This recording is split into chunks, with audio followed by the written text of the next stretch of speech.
गोरी बड़ा लहराउआ ड्रेस पहने हो। हम चाहे जैसे पहने तोहर कहाँ छाती फाटा था। अरे छाती तो फटबे करी लहाई। सुना का कहा था सुनावा। गोरिया चढ़ल बतोर जवानी, अरे जैसे लहर सोन कई पानी, कहियो कई देबू नादानी, अहियो मेरी आना कहियो कई देबू।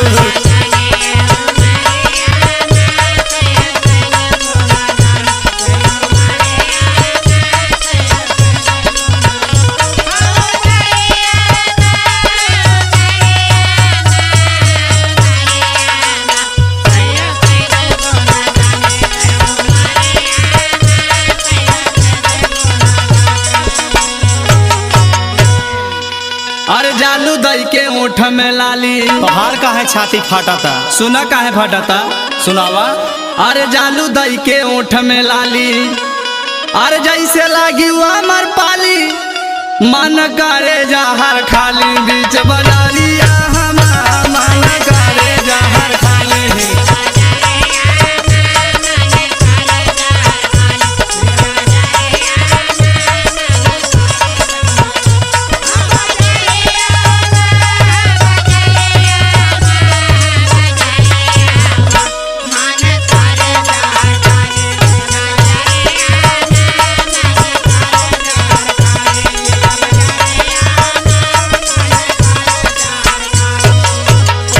ये देखा जवान संभार बात की है हमसे।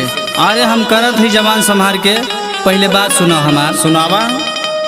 अरे भगवान देले गजब सुघराई, वो तो देले है ये है। अरे ये खेरा खातू बचाई, अरे जैबू मोल बिन बिचाई, यही बाजारिया जैबू मोल बिन बिचाई।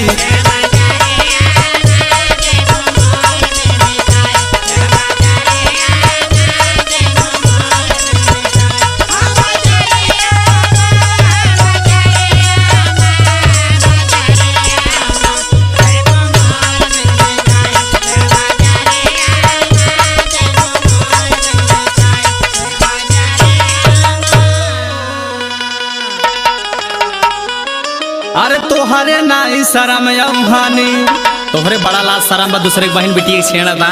चाल चले लूसी ना तानी, और नहीं चाली माना मानी, यही ना गारिया नहीं चाली माना मानी।